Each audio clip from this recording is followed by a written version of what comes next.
Сәлем достар, сіздермен бірге мен Малика. Менің арнама қош келдіңіздер. Бүгін біз сіздермен жаңа қосылған өте дәмді, керемет пирог жасаймыз. Ол үшін біз ең бірінші песочный қамыр жасап аламыз. Ол үшін бізге сары май керек. Егер де сіздер өздеріңіз песочный қамырдың рецептін білсеңіздер, кез келген рецепт бола береді.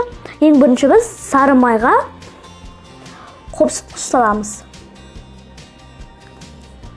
Және де қант саламыз.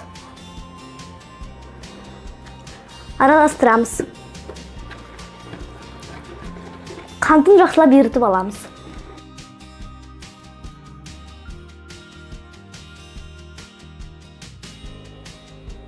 Мінекей достар, қантын ерітіп алдық. Енді біз оның үстіне 2 жұмыртқа саламыз.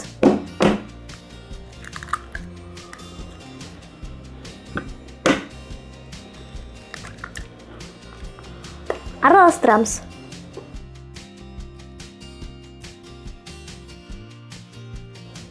Мінекей достар, бізден мынандай масса шықты. Енді біз оның үстіне ұн қоса отырып, жұп-жұмсақ қамыр илейміз.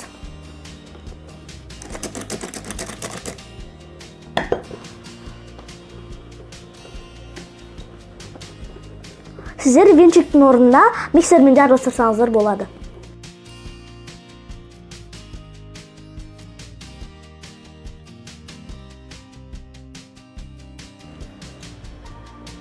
Мінекей достар, бізден мынандай жұп-жұмсақ қамыр шықты.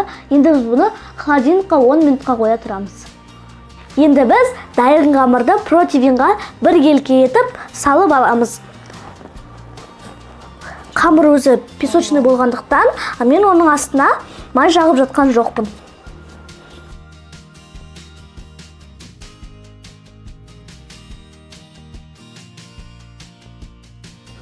Достар, біз қамырды бір келке қылып орналастырып алдық. Енді біз оның үстіне грек жаңғағын орналастырып шығамыз.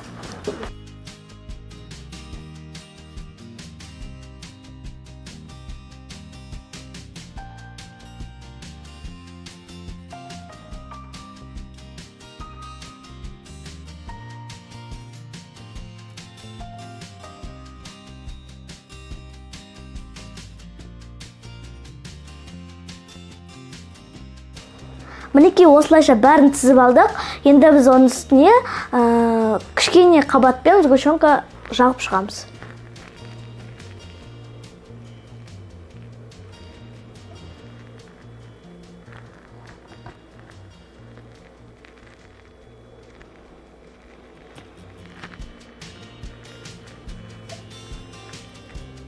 Енді біз бұны 180 градуста қызып тұрған пеште 30-40 минут пісіріп аламыз. Қарап тұру керек, себебі бетіндегі сгущенкасы күйіп кетуі мүмкін.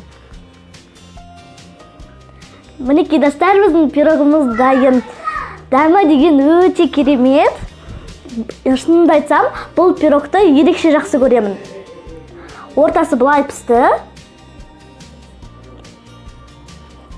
Егер де рецепт ұнаса, лайк басып арнама жазылыңыздар. Және де бұл видеоны таратып, комментарийді жазуды ұмытпаңыздар. Ендеше ас дәмді болсын. Сау болыңыздар.